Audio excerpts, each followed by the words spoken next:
En amour, les apparences sont souvent trompeuses. Et l'aveuglement peut avoir des conséquences fatales. Dans cet épisode de Killers, Amour mortel, une mère célibataire tente de prendre un nouveau départ. Ses amis et sa famille l'adoraient.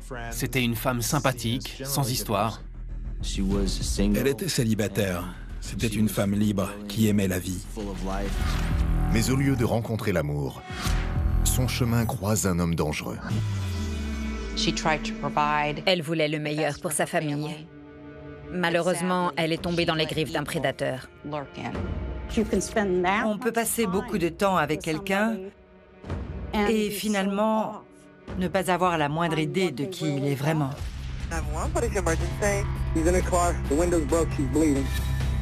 Les enquêteurs vont devoir employer des méthodes peu conventionnelles pour résoudre ce meurtre et arrêter le coupable. Il pensait être suivi et il avait raison. Les images de vidéosurveillance sont très parlantes. C'est l'une des affaires les plus bizarres, dramatiques et tortueuses que j'ai suivies dans ma carrière.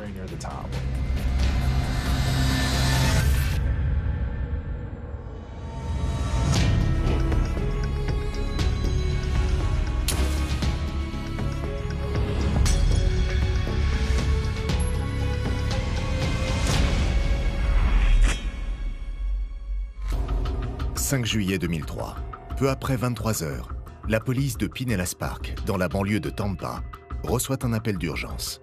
Au téléphone, l'homme est paniqué.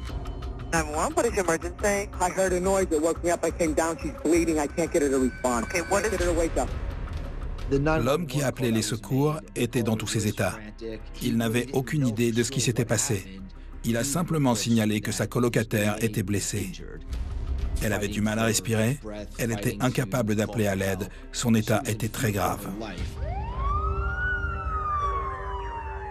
Les secours arrivent au domicile de Sandra Rosso, 37 ans. Ils la découvrent affalée derrière le volant de sa voiture, inconsciente. Il y avait des débris de verre partout dans le garage et beaucoup de sang dans la voiture.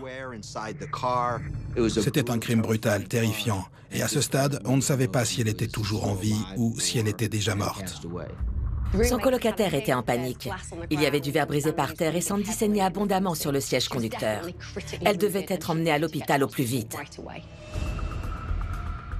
L'ambulance l'a emmenée sans tarder vers l'hôpital le plus proche. En route, les secouristes constatent qu'elle a reçu 8 balles dans la tête, la poitrine et les jambes. Il ne savait pas qu'on lui avait tiré dessus avant de la prendre en charge et de découvrir ses blessures. On lui a tiré dessus 8 fois à bout portant. Ils tentent tout pour la sauver. Mais ses blessures sont bien trop graves. Sandy n'a pas survécu jusqu'à l'hôpital. Elle est morte de ses multiples blessures par balle dans l'ambulance.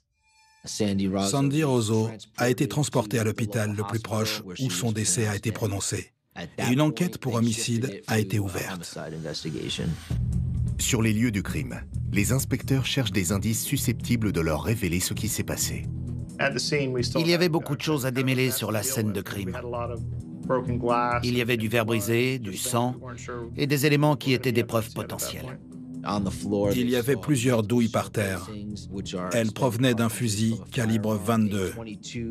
On en a compté 8. Des douilles ont été retrouvées sur le sol du garage et dans la voiture, ce qui prouve que Sandy a été tuée à bout portant. Quand on a su qu'elle avait été tuée par balle, on a immédiatement pensé à un vol ou à un guet-apens.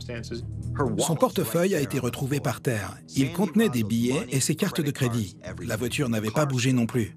L'hypothèse du cambriolage a donc été écartée. Une chose semble certaine. Il ne s'agit pas d'un acte de violence gratuit. 8 balles, ce n'est pas anodin, c'était personnel. C'était forcément quelqu'un qui n'aimait pas Sandy, qui avait un problème avec elle au point de vouloir sa mort. En 2001, Sandy Rosso se sépare de son petit ami dans l'Alabama. Elle a besoin de prendre un nouveau départ.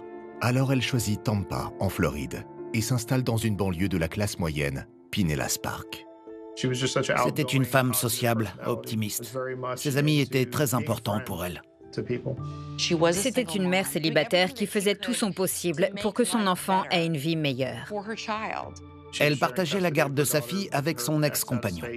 La fille de Sandy lui rendait visite et restait parfois pour de longs week-ends, mais c'est son père dans l'Alabama qui en avait la garde principale.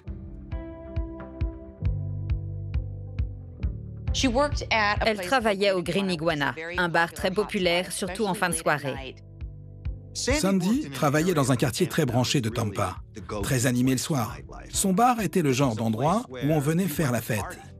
Sandy était très sociable, sportive, très sympa. C'était agréable de travailler avec elle. On avait tous les mêmes horaires de travail, le week-end de 21h à 3h du matin.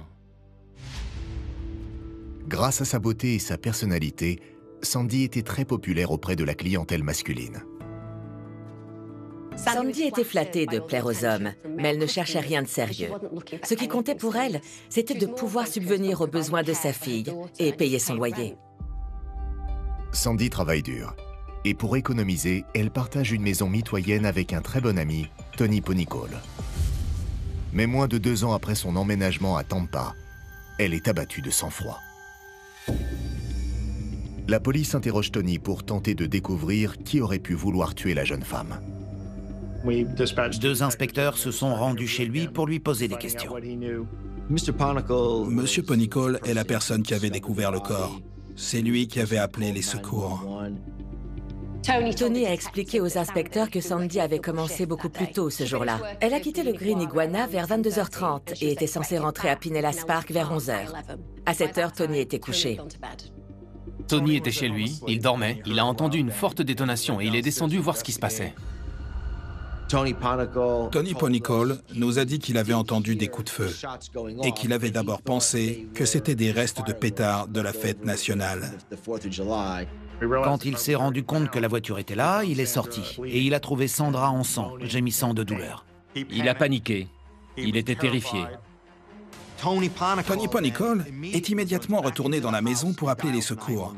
Il leur a dit « C'est affreux, ma colocataire est en sang. Je crois qu'elle est morte. Venez vite. » Plus Tony raconte son histoire, et plus il apparaît clairement que Sandy était bien plus qu'une colocataire pour lui. Il était dévasté, bouleversé, désemparé. Quand un homme et une femme vivent ensemble, il y a de grandes chances que l'un développe des sentiments pour l'autre. Pendant l'enquête, on a découvert qu'il attendait davantage de cette relation. Il aurait voulu qu'elle devienne sa petite amie. Il était même prêt à la demander en mariage.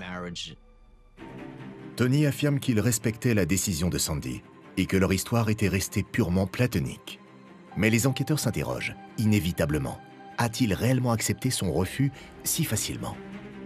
Monsieur Ponicall était clairement un suspect, parce qu'il était très proche de Sandy. En général, on commence toujours par interroger ces personnes-là.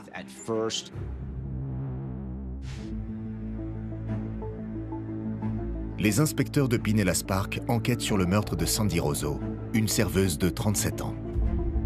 Le colocataire de Sandy, Tony Ponicall, était celui qui avait appelé les secours. Il avait reconnu être amoureux d'elle, mais avoir été rejeté. Pour l'instant, Tony semble coopérer avec la police. Mais a-t-il quelque chose à cacher ? Le récit de Tony était crédible, mais impossible à vérifier. Alors les enquêteurs se sont tout de même demandé s'ils pouvaient avoir tiré sur Sandy, puis tenté de se couvrir. À ce stade, on ne pouvait pas savoir s'il était suspect, mais évidemment, tant qu'on ne l'aurait pas disculpé, on le gardait à l'œil. Les inspecteurs sécurisent la scène de crime et commencent à recueillir des preuves. Et à leur grande surprise, Tony les autorise à fouiller sa voiture et ses affaires personnelles. Il s'est montré très coopératif. Il a même accepté qu'on fasse des prélèvements dans sa voiture et chez lui. Il a répondu honnêtement à toutes nos questions. Tony est écarté de la liste des suspects. La police élargit ses recherches dans l'espoir de découvrir une nouvelle piste. À l'évidence, c'était un guet-apens. Mais le mobile restait un mystère. Sandy Roseau n'était pas du genre à avoir des ennemis. Elle travaillait dans un bar. Ça ouvrait une multitude de pistes. Qui la connaissait, qui pouvait lui en vouloir. Le nombre de balles en dit beaucoup sur la personne qui a pressé la détente. Pour tirer 8 fois, il faut être carrément enragé. Tony dit aux inspecteurs connaître quelqu'un qui correspond à cette description. un homme qui s'appelle Tracy Humphrey. Tracy était videur au bar où travaillait Sandy. C'est là qu'ils se sont rencontrés. C'était un employé modèle. Il était très amical. Tracy est également coach personnel dans une salle de sport voisine. Il aime raconter à Sandy des histoires de son passé. Tracy a confié à Sandy qu'il avait été footballeur professionnel dans l'équipe des Buccaneers de Tampa Bay. Dans l'Iowa, il était la star de l'équipe de football américain de la fac. Il avait aussi été mannequin. Tracy avait quasiment harcelé Sandy pour qu'elle sorte avec lui, et elle l'avait rejeté. Quand Sandy l'a rejeté, ça a déclenché quelque chose chez lui. Tracy a commencé à être collant. Et en réaction, elle s'est immédiatement éloignée. Mais Tony raconte à la police qu'un soir de février 2002, Tracy a franchi une limite. Il a demandé à Sandy de le ramener chez lui, et d'une manière ou d'une autre, l'a convaincu d'entrer. Et elle a raconté qu'il l'avait agressée et violée. Il l'a battue, violée et l'a retenue prisonnière pendant 2 jours. Quand Tracy finit par la relâcher, elle se réfugie auprès d'une amie qui l'encourage à le dénoncer à la police. Elle leur a raconté ce qui s'était passé. Et Tracy a immédiatement été arrêté. Il était accusé d'enlèvement, de séquestration, d'agression sexuelle et de viol. Il suffit de regarder les photos. Les preuves contre lui étaient accablantes. Elle avait le visage couvert de bleu. Mais tout le monde ne croit pas aussi vite à la version de Sandy. Il avait l'air tellement gentil et tellement attentionné. Pas une seule fois, je ne l'ai entendu hausser le ton. Il m'a expliqué qu'un incident s'était produit la veille. Un jeu sexuel avait dérapé. Sur le moment, la fille avait eu l'air d'aimer ça, mais maintenant il avait peur parce qu'elle réagissait bizarrement. Une date a fini par être fixée pour son procès. Il risquait au moins 10 ans d'emprisonnement. Mais avant que l'affaire puisse être jugée, Sandy est assassinée. La police s'interroge. Tracy a-t-il pu se venger de cette femme qui allait détruire sa vie? Sandy devait témoigner contre lui dans une affaire susceptible de l'envoyer en prison pour longtemps. Il avait clairement des raisons de souhaiter sa mort pour l'empêcher de parler. Il est immédiatement devenu le suspect numéro 1. La police rend une petite visite à Tracy à la salle de sport où il travaille, dans la ville voisine de Brandon. Quand ils ont annoncé à Tracy que Sandy avait été tuée, il a eu l'air sous le choc. On a voulu poser quelques questions à Tracy Humphrey, mais à cause des accusations de Sandy et sur les conseils de son avocat, il a poliment refusé de nous répondre. Malgré les accusations troublantes de Sandy, Tracy semble avoir tiré un trait sur son passé. D'ailleurs, il vient tout juste de se marier avec sa protégée de 20 ans, Ashley Lenny, et la cérémonie a eu lieu la veille du meurtre. Ashley était employée dans un bar à smoothie près de la salle de sport où travaillait Tracy. Il s'y rendait de temps en temps, il flirtait avec elle, et il a fini par la convaincre de s'inscrire à la salle de sport. Elle a commencé à s'entraîner et à prendre des cours particuliers avec lui pour pouvoir devenir coach à son tour. Elle avait l'air d'une jeune femme saine et équilibrée, et ils semblaient heureux ensemble. 9 mois après leur rencontre, le couple décide de s'unir. Ils se sont mariés le 4 juillet. Ils n'avaient pas prévu de lune de miel, ils sont simplement allés à la plage. Elle s'était mariée à cette date pour pouvoir fêter cet anniversaire chaque année avec des feux d'artifice. Quand la police l'interroge, Ashley affirme que Tracy et elle étaient tous les deux chez eux le soir du meurtre de Sandy. Ils ont commandé des pizzas et leur ami Toby White est venu leur rendre visite. Toby était donc chez eux, elle les a vus ensemble. Et après une vérification rapide des antécédents d'Ashley, on a bien du mal à l'imaginer tuer quelqu'un de sang-froid. Ashley avait été une très bonne élève. Elle n'avait pas de casier judiciaire. Elle n'avait jamais été impliquée dans le moindre incident. Elle n'avait même jamais reçu de PV. Les inspecteurs localisent Toby White, une amie proche de Tracy. La police m'a contacté 2 ou 3 jours après le meurtre. Quelque chose comme ça. Ashley leur avait dit que j'étais avec eux ce soir-là. Elle a expliqué qu'elle était chez Tracy toute la soirée du 5 juillet. Ashley était là aussi. Ils avaient commandé des pizzas et regardé un film. Au moment du meurtre, une pizza a effectivement été livrée au domicile de Tracy Humphrey. Il avait même conservé le ticket. Et le livreur se souvenait très bien de lui avoir livré en main propre. De plus, leur maison se trouve à 45 minutes de la scène de crime. Aucun des deux ne peut être impliqué.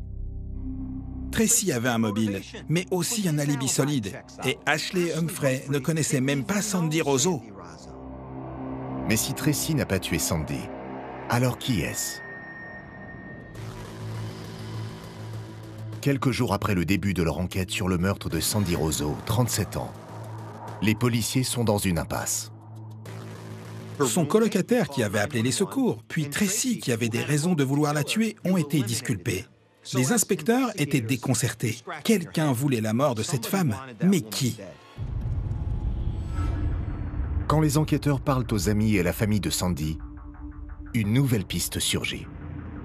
Son ancien compagnon dans l'Alabama, qui a la garde principale de leur fille de 13 ans. À chaque fois qu'un couple se dispute pour la garde des enfants et que l'un des deux parents est tué, on s'intéresse forcément à l'autre. On est allé dans l'Alabama pour interroger l'ex-petite amie de Sandra et parler à sa fille. Il n'y avait pas vraiment eu de désaccord sur la garde. Leur séparation n'avait pas été violente ou difficile. En plus, leur alibi était solide. Ils étaient tous les deux dans l'Alabama au moment du meurtre.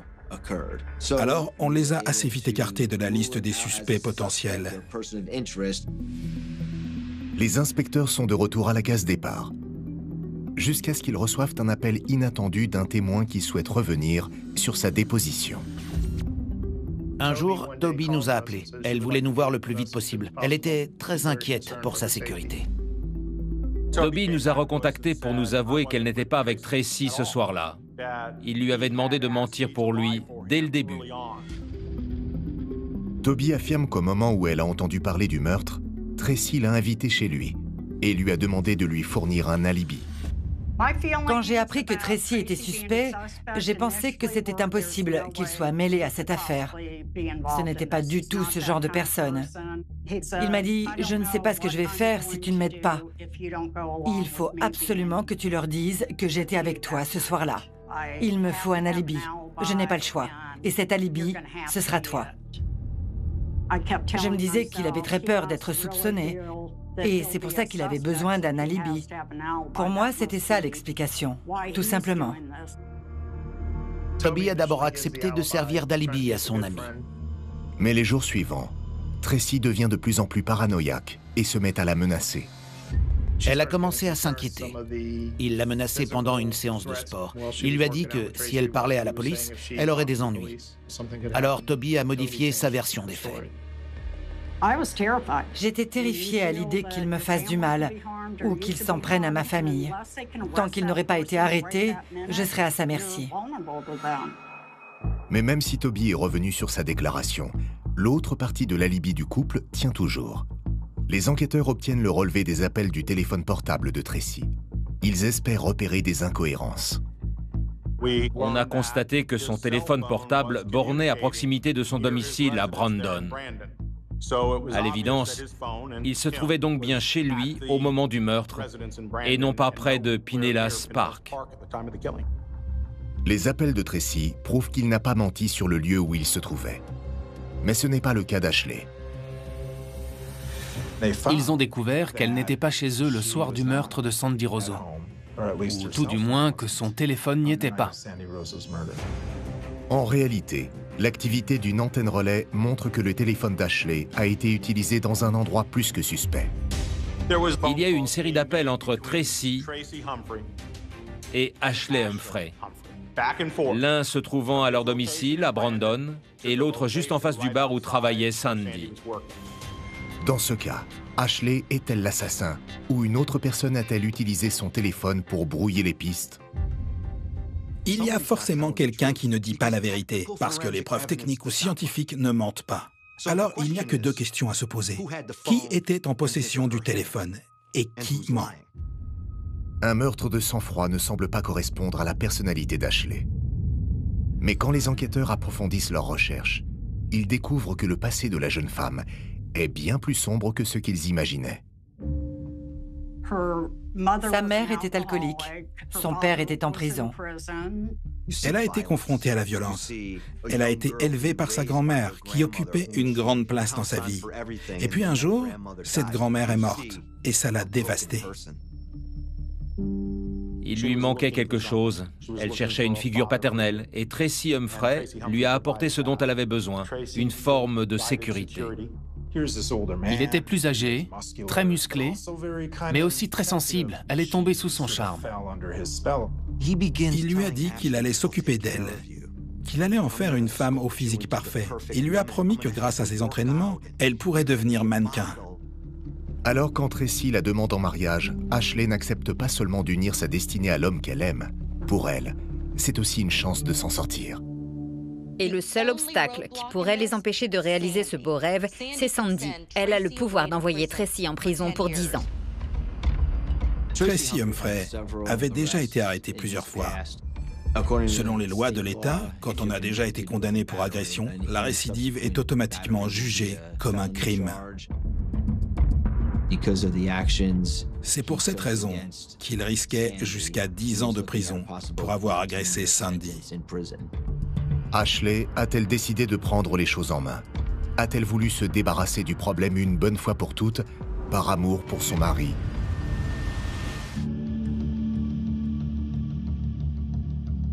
Les inspecteurs de Tampa ont un nouveau suspect dans le meurtre brutal de Sandy Roseau. Ashley Humphrey, 20 ans. Son alibi s'effondre quand son téléphone portable est localisé à proximité de la scène de crime. Les relevés du téléphone portable montrent qu'Ashley a commencé à bouger juste après le départ de Sandy. Elle l'a suivi depuis le bar jusque dans le comté de Pinellas. Et le premier appel qu'elle a passé juste après le meurtre a été enregistré par une antenne relais de Pinellas Park, pas très loin de la scène de crime. Ça nous a alertés. Elle pouvait très bien être directement impliquée dans ce meurtre. Il fallait qu'on creuse cette piste. Si Ashley a effectivement tué Sandy, a-t-elle agi seule ou a-t-elle obéi aux ordres de quelqu'un? Pour en avoir le cœur net, la police échafaude un plan dangereux. La seule personne qui pouvait s'approcher d'Ashley et de Tracy, c'était leur ami Toby White. Toby a accepté de porter un micro. L'idée, c'était qu'à leur insu, on obtienne d'Ashley et de Tracy des informations sur le meurtre.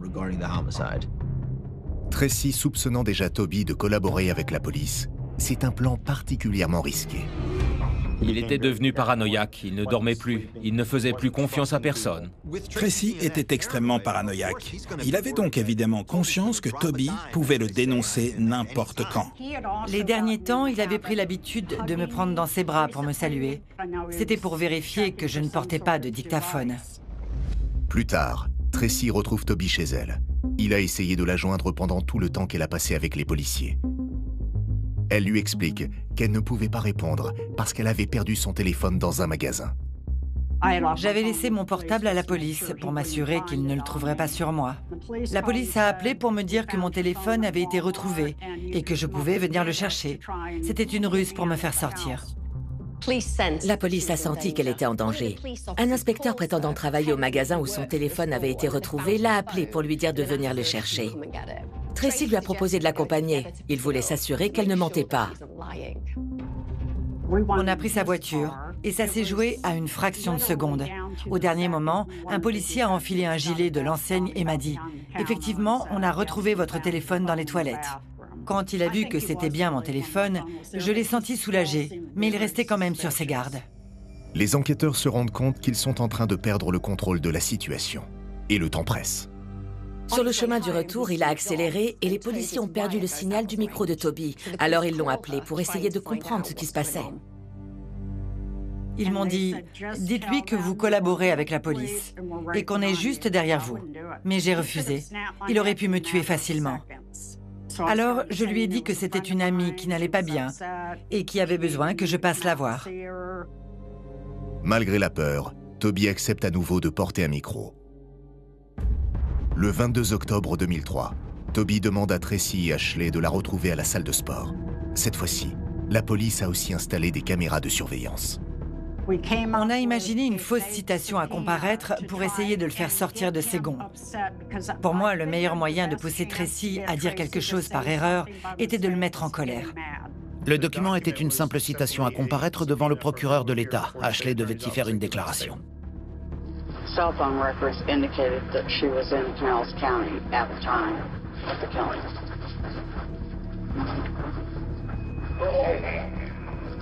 That was one thing that I hoped wasn't true. It showed like 2 or 3 times it was bouncing off Pinellas Park towers, and one of them was right about when she was killed.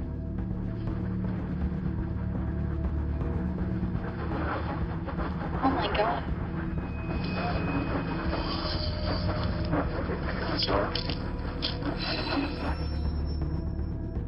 Elle s'est décomposée. Elle répétait « J'y crois pas ». Il l'a prise dans ses bras en lui disant qu'il trouverait une solution. Sans le savoir, Tracy apporte précisément aux inspecteurs ce qu'ils cherchaient. Tracy était très inquiet à propos de l'enquête. Il avait peur. Il était même terrifié. Il a commencé à noter sur une feuille ce que Ashley et moi étions censés dire. La version des faits d'Ashley au recto et la mienne au verso. Et puis il nous a dit « Apprenez tout ça par cœur et détruisez cette feuille ».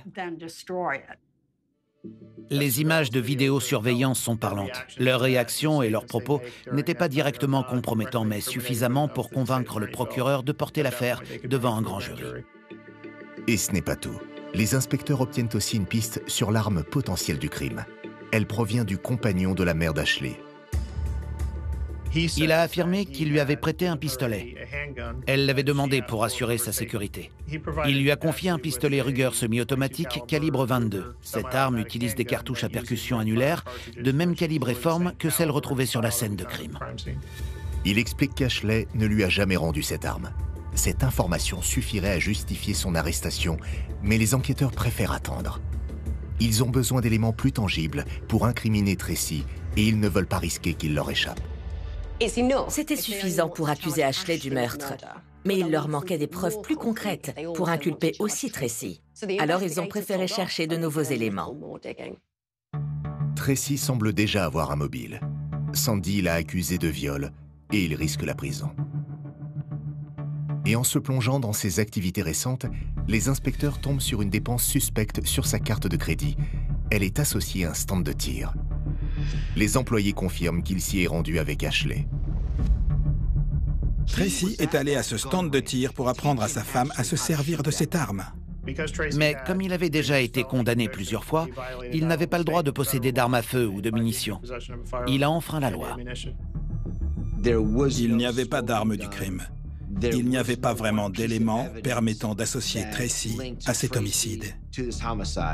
Mais c'est un récidiviste. Il n'était pas censé posséder d'armes à feu.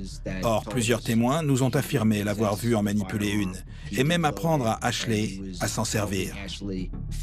Alors, on avait suffisamment d'éléments pour pouvoir l'arrêter pour possession illégale d'armes à feu.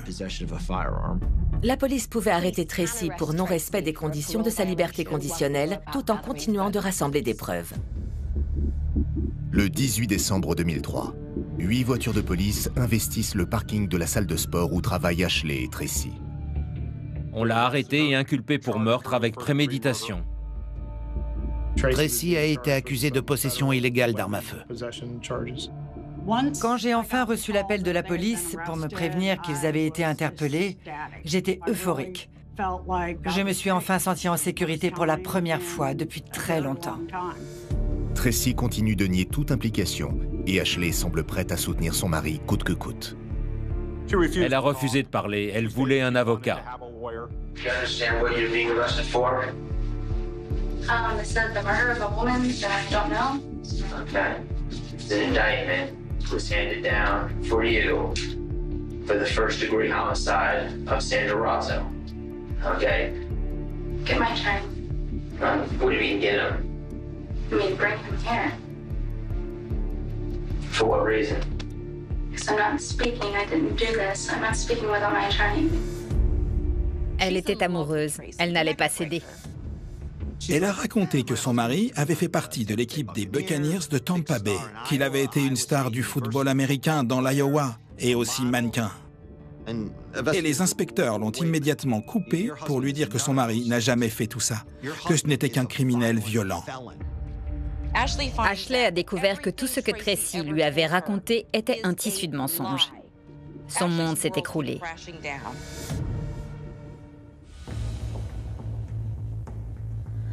Ashley et Tracy Humphrey ont été arrêtés pour le meurtre de Sandy Rosso. Pour les enquêteurs, Ashley avait un mobile, évitait à son mari d'aller en prison. Mais elle vient de découvrir que tout ce que Tracy lui a raconté est un mensonge. Il s'est présenté comme un ancien joueur de football américain professionnel et un mannequin de sous-vêtements. Alors qu'en réalité, il avait un casier judiciaire plutôt bien fourni. Il était connu des services de police pour avoir agressé plusieurs femmes. Elle s'est rendue compte que la relation qu'elle avait construite avec Tracy était une imposture. Elle a commencé à comprendre qu'elle avait été utilisée. Il pensait qu'une fois qu'il serait marié à Ashley, elle ne pourrait plus témoigner contre lui. La loi affirme qu'on ne peut pas utiliser des propos tenus dans le cadre du mariage contre son conjoint. Mais rien n'est précisé concernant les actes, donc il est toujours possible d'en parler. Et bien évidemment, elle pouvait aussi témoigner de tout ce qui s'était passé avant leur mariage. Après s'être entretenue avec des avocats, c'est ce qu'Ashley décide de faire. Les avocats d'Ashley nous ont dit qu'elle était prête à parler. On lui a permis de plaider l'homicide. Elle risquait au minimum 25 ans de prison. Tracy avait convaincu Ashley qu'il était innocent, que Sandy avait inventé cette histoire pour se venger d'avoir été rejetée et qu'il ne l'avait bien évidemment jamais agressée. Sandy allait les empêcher de filer le parfait amour. Elle a cru à son histoire, elle l'aimait. Ashley raconte aux inspecteurs que la nuit du meurtre, Tracy lui a demandé d'attendre Sandy devant le Green Iguana. Ils allaient lui tendre un piège. Le 5 juillet, elle a surveillé le lieu de travail de Sandy pendant de longues heures. Sandy a fini sa journée de travail au Green Iguana à Tampa. Elle est sortie puis est montée dans sa voiture. Ashley l'a suivie de Tampa jusqu'à son domicile à Pinellas Park. Ashley nous a dit qu'elle s'était garée juste devant leur allée. La porte du garage n'avait même pas encore eu le temps de se refermer. Elle s'est approchée de la porte du conducteur. Sandy était encore sur le siège. Elle venait d'éteindre le moteur. Ashley a commencé à tirer dans le véhicule. Elle a fait feu plusieurs fois depuis l'extérieur de la voiture, atteignant Sandy à plusieurs reprises. Ashley affirme avoir tiré sans aucune hésitation. Et l'argument qu'elle avance laisse tout le monde abasourdi. Ashley savait que si elle ne passait pas à l'acte cette fois-ci, Tracy la tuerait, parce qu'elle avait déjà renoncé une fois. Ce n'était pas la première fois qu'Ashley essayait de tuer Sandy. C'était sidérant. Elle avait déjà essayé de tuer Sandy le week-end du Memorial Day. Ashley explique que lors de sa tentative précédente, Tracy l'a envoyée au Green Iguana avec un fusil.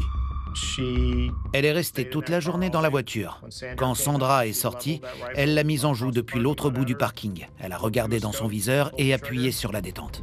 La balle est partie et a traversé le rétroviseur côté passager. Sandra s'est retrouvée comme si elle avait entendu un bruit, puis elle est montée dans sa voiture et a filé. Comme Ashley a tiré sur son propre rétroviseur, Tracy s'est donné beaucoup de mal pour se débarrasser des preuves. Après cette tentative, elle est retournée auprès de Tracy. Évidemment, elle avait échoué et ça l'a énervée. En plus, ils devaient couvrir leurs traces.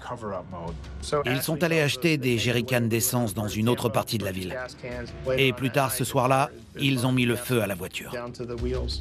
Pour prouver qu'elle dit bien la vérité, Ashley emmène la police à l'endroit où elle a tiré son premier coup de feu. À notre grande surprise, on a effectivement trouvé une balle incrustée dans une porte de motel. Et elle correspondait au modèle de l'arme utilisée par Ashley pour essayer de tuer Sandy cette fois-là. Elle désigne aussi aux enquêteurs l'endroit où ils ont enterré l'arme qui a servi à tuer Sandy. On s'est rendu dans cet endroit à l'écart de la ville avec elle. Et on a trouvé l'arme du crime. Le pistolet avait été enterré dans un sac en plastique. L'idée, c'était qu'elle puisse le rendre un jour au petit ami de sa mère. Ashley était soulagée, mais c'était aussi une femme détruite. Elle savait que Tracy avait profité d'elle. qu'il l'avait manipulée. Elle s'est contentée de nous raconter les faits et nous a paru tout à fait crédible. Puisqu'elle avait pleinement coopéré, ça rendait tout ce qu'elle avait dit sur Tracy d'autant plus plausible. Elle nous a tout expliqué dans les moindres détails, en insistant sur ce qu'il avait à y gagner. Elle n'a pas nié ses actes. Elle avait conscience d'être complice du meurtre. Et on avait bien plus d'éléments solides contre lui après ces révélations. La police possède enfin les preuves dont elle a besoin pour inculper Tracy pour meurtre avec préméditation. On est allé dans le comté de Hillsborough, où il était détenu. On l'a informé qu'il était poursuivi pour ses nouveaux chefs d'accusation et qu'il serait transféré dans la prison du comté de Pinellas pour son procès.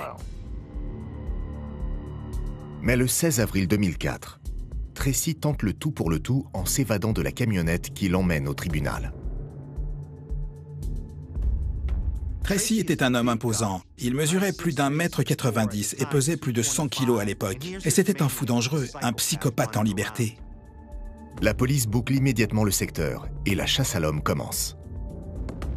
Ça faisait des heures qu'il était en fuite dans la ville. Toutes les forces de l'ordre étaient sur le pont. Ils ont fini par le repérer près d'un marécage. Il se tenait couché près d'un arbre comme un serpent. Il avait essayé de se camoufler avec des branchages. Tracy est de retour en prison. Son procès peut enfin commencer. Mais le verdict reste très incertain. Pendant plus de 2 ans, je l'avais pris pour un type génial. Alors évidemment, à la barre, il serait sûrement capable d'envoûter d'autres gens. J'appréhendais le procès parce que je ne savais pas ce que serait le verdict.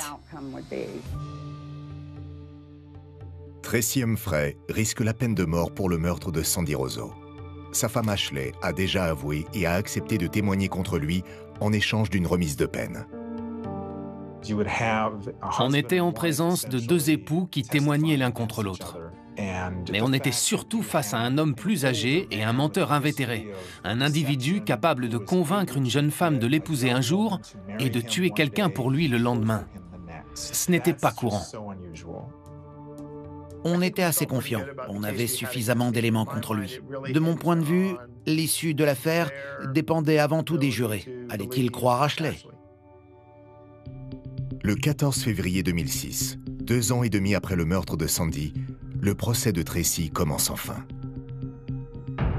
Le procès a débuté le jour de la Saint-Valentin. J'ai trouvé ça assez ironique. Après tout, c'était une histoire d'amour. Le procureur le décrit comme un criminel violent. Il se serait servi de sa femme pour se venger de Sandy, qu'il accusait de l'avoir violée. Tracy Humphrey avait convaincu Ashley qu'il avait été accusé à tort par une ex-petite amie jalouse. Il lui a dit « Je ne peux pas aller en prison. Je veux passer le restant de ma vie avec toi. Je t'aime. » Elle ment, je t'assure. Il était très manipulateur. Elle est tombée amoureuse de lui. Et pour une raison mystérieuse, elle s'est entièrement soumise à sa volonté. Pour éloigner les soupçons, Tracy demande à Ashley de s'occuper de tous les détails. C'est quelqu'un qui savait très bien manœuvrer. Il pensait être capable de tromper le système. Il était persuadé que personne ne pourrait remonter jusqu'à lui. Ashley avait récupéré une arme à feu appartenant à son beau-père. Ashley explique au jury qu'après sa première tentative avortée, Tracy lui a demandé de recommencer, en lui précisant qu'elle avait intérêt à ne pas échouer cette fois-ci. Et quand Sandy Roseau a quitté le bar, elle l'a suivi. Elle a emprunté le pont pour rejoindre le comté de Pinellas. Sandy Roseau a rentré sa voiture dans son garage. La porte n'était pas encore fermée.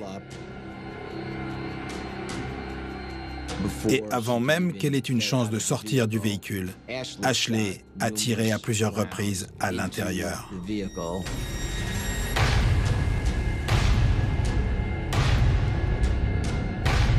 Plusieurs balles ont atteint Sandy et l'ont tuée.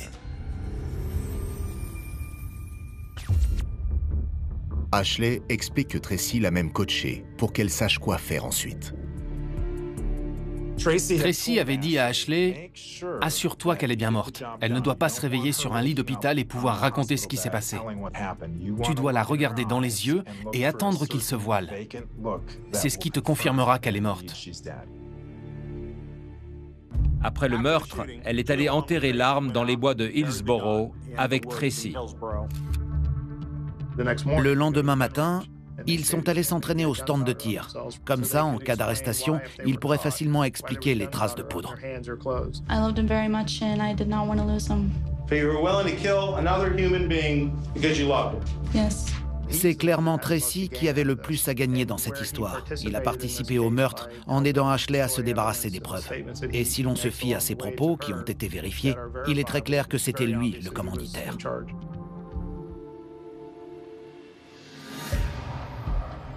Le 23 février, il se présente à la barre pour se défendre. Sur le papier, sa défense était assez solide. Il n'était pas sur les lieux du crime. Ça a été facilement démontré. Il était chez lui. Il a tout mis sur le dos d'Ashley. C'était son idée à elle. Il n'était absolument pas au courant de ses plans. Il n'était pas là, et ce n'est pas lui qui avait tiré. Tracy insiste. Il n'y a aucun moyen de prouver qu'Ashley ait dit la vérité. Elle peut très bien avoir accepté le marché que lui proposait la police uniquement pour diminuer sa peine.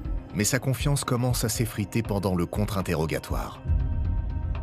Il était incapable de justifier les images de vidéosurveillance où on le voit discuter avec Toby White et Ashley, ou expliquer le nombre de coups de téléphone entre Ashley et lui pendant qu'elle attendait que Sandy sorte du travail.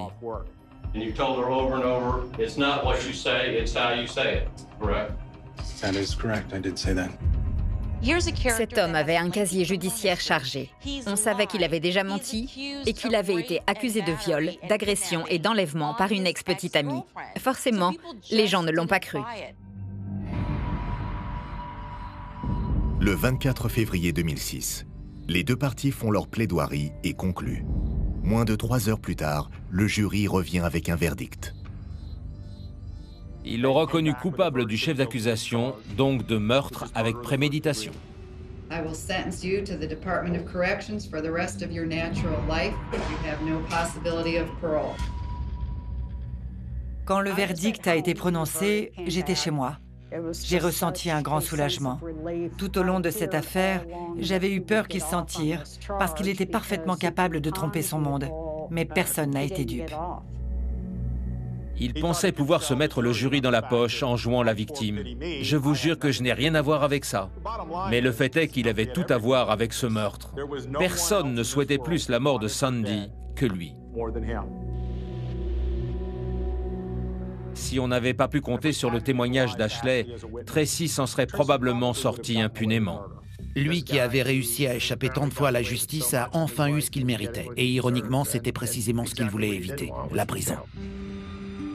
Justice a été rendue. Mais rien ne pourra jamais combler le vide qu'il a créé en cherchant à se venger. Le désir de vengeance de Tracy Humphrey a causé la mort d'une femme. Et une autre jeune femme passera 25 ans en prison parce qu'elle a eu le malheur de l'aimer et de croire à ses mensonges. La fille de Sandra a été privée de sa mère pour toujours.